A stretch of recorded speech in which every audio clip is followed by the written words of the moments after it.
teman-teman.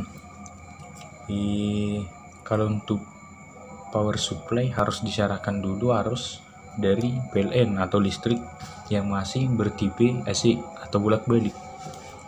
Untuk penyarahnya biasa disebut sebagai bahasa Inggrisnya rectifier. Cara membuatnya, sebelum itu peralatan yang kita gunakan komponennya ada double dioda, itu dia. Kemudian kapasitasnya 50 volt dan 2200 mikrofarad, dan juga ada 4 buah single dioda. Sebenarnya bisa cuma satu dia, cuman biar lebih kokoh dia kita pakai nanti pasangannya.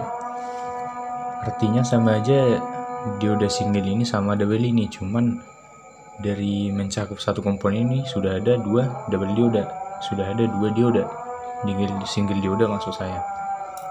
Nah, caranya lekukan dikit karena kita menggunakan breadboard yang sistem vertikal dia. Istilahnya kita suntik harus di sini yang kena dia ke vertikal, enggak horizontal. Di sini kita suntik yang kena di sini sepanjang titik itu. Caranya kita pasang dulu si double dioda. Bisa langsung, kalau misalnya mau langsung solder sama saja. Agak susah dia.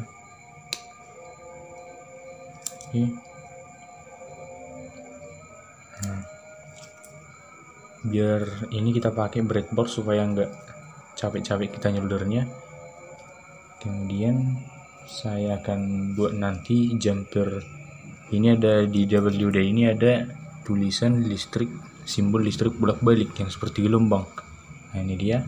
Itulah nanti dari listrik PLN atau sumbernya atau listrik inputnya yang masih bertipe AC atau arus bolak-balik. Nah, inilah nanti inputnya. Kemudian bisa hanya menggunakan double dioda ini saja, cuman biar lebih kokoh dia, biar lebih bagus penyarahnya, lebih apa lagi bilangnya, biar lebih tersaring dia, lebih perfect hasil penyarahnya, kita pasang dioda tambahannya. Caranya kita hubungkan aja double dioda ini. Ada nih gelangnya. Gelang dioda ini sama halnya dengan tanda positif di double dioda. Gelangnya ini maksudnya katoda. Katoda ini bermuatan negatif, dan yang tidak bercorak putih namanya anoda. Untuk tanda plus yang di double dioda ada tanda plus dan minus. Tanda plus ini katoda, sama halnya dengan single dioda ini katoda yang bergelang. Terus katoda ini harus dihubungkan dia dengan anoda, sama halnya dengan positif dan negatif. Menghubungkannya karena ini bukan sirkuit vertikal dia, kita pasang di sepanjang atau kita hubungkan di kaki si double dioda biar lebih apa dia.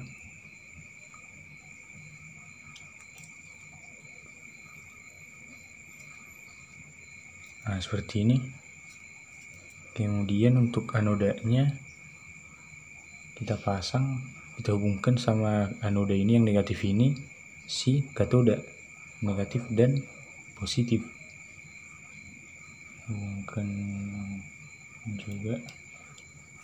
Nah, sebenarnya cuma 2 dioda single ini aja sama double dioda sudah cukup, tapi biar kita serikan lagi, kita tambahkan lagi pasangannya. Ini katoda yang bergelang, ini anoda di belakangnya, terus kita sambung lagi, serikan dia dengan katoda juga. Dengan katoda. Hubungkan dia katoda anoda, katoda anoda. Kemudian yang sebelah lagi hubungkan juga dia ke anoda. Ini katoda, ini anoda. Kalau untuk paralelnya bisa langsung kita hubungkan dia, istilahnya dioda ini kita sampingkan dia paralel dia bisa juga, tapi seri aja biar lebih rapi dia. Kemudian pasang si kapasitor. Kapasitor ini, katode ini menghadap ke bagian positif dari kapasitor karena katode ini bermuatan negatif. Jadi negatif ini harus dihubungkan ke pasangannya positif. Nah, ini langsung aja. Ini bisa terkonek dia karena sistem vertikal. Misalnya kita suntik arus di sini, kena sepanjang itu. Nah, kemudian udah jadi dia seperti ini. Terus untuk arus outputnya nanti pasang aja jumper dari kaki kapasitor ini. Ini nanti untuk bagian positif sesuai dengan simbolnya tidak ada corak putih, dan untuk negatifnya juga di sebelah kirinya yang ada corak putih. Jadi kita ukur nanti outputnya ini menggunakan multitester. Nah, hubungkan aja multitester dulu. Oh enggak, nanti aja kita pasang aja dari trafo-nya, listrik outputnya yang masih AC dari PLN. Caranya kita hubungkan pakai kawat, karena saya ambil ini dari mesin soldering station namanya. Kita hubungkan dulu. Nah, kemudian setelah terhubung, inilah harus AC terus disiarahkan oleh rangkaian rectifier ini, yang bisa nanti kita gunakan ini sebagai supply.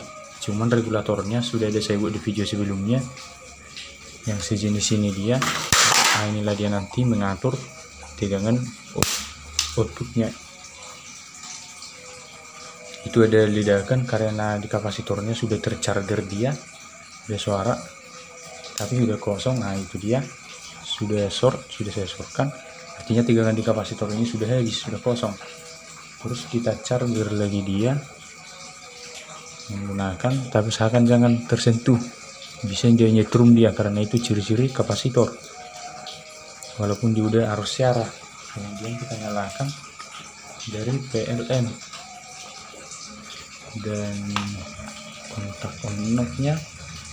Nah ini udah on, artinya sudah trafo ini sudah menghantarkan listrik sebesar sekitar 30 volt atau berapa juga saya, dan kapasitor ini sudah tercharger. Dan kita lihat outputnya setelah disiarahkan dia akan bernilai di sesuai dengan multitester berapa nilainya, 0,6. Kesalahan mungkin. Ternyata kapasitornya agak rusak dia kan sepertinya. Nah ini meledak tadi pas saya nggak video tadi. Nah ini udah terbakar bagian breadboardnya. Kalau diodanya tapi sepertinya masih bagus karena hanya dia pengantar arus dan juga penyarah tegangan, penyarah arus, berarti ini nggak rusak dia. Tapi mengapa rusak ya? Ini 50 volt yang output trafo-nya 24 volt, kita kasihlah 50 volt. Entah ada kesalahan atau oke lah, kita ganti kapasitor yang 400 volt aja biar lebih tahan dia, mana tahu overvolt. Nah saya ulang lagi rangkaiannya, ini udah meledak tadi. Setelah meledak tadi saya ukur dulu apakah masih bagus diodanya, tapi biasanya dioda masih bagus dia kalau ada ledakan, biasanya tidak langsung rusak dia karena hanya sejenis pengantar. Kapasitor kita ganti dia. Nah setelah saya rangkai ulang dia seperti ini. Nah tapi kita ambil pelajaran dulu, pas dia meledak tadi banyak yang rugi. Untung saya nggak lihat tadi dia pas meledak, jadi hanya ini yang melepuh. Nah bahaya, hati-hati menggunakan si kapasitor. Memang 50 volt di sini outputnya, kapasitasnya, tapi inputnya 36 volt. Jadi pas dia tercharge sampai 36 volt, dia akan terus menampung sampai 50 volt. Artinya selama masih 36 ini kita charge lagi, maka yang 36 itu akan meningkat lagi. Sehingga lepas dia dari 50, misalnya 50 sampai dia di atas 50 pas langsung meledak. karena kapasitasnya hanya 50. Untuk menggunakan ini biasanya harus kita pakai regulator dulu di belakang, tapi karena tadi hanya percobaan, terus saya ganti dengan 400 volt. Cara hati-hatinya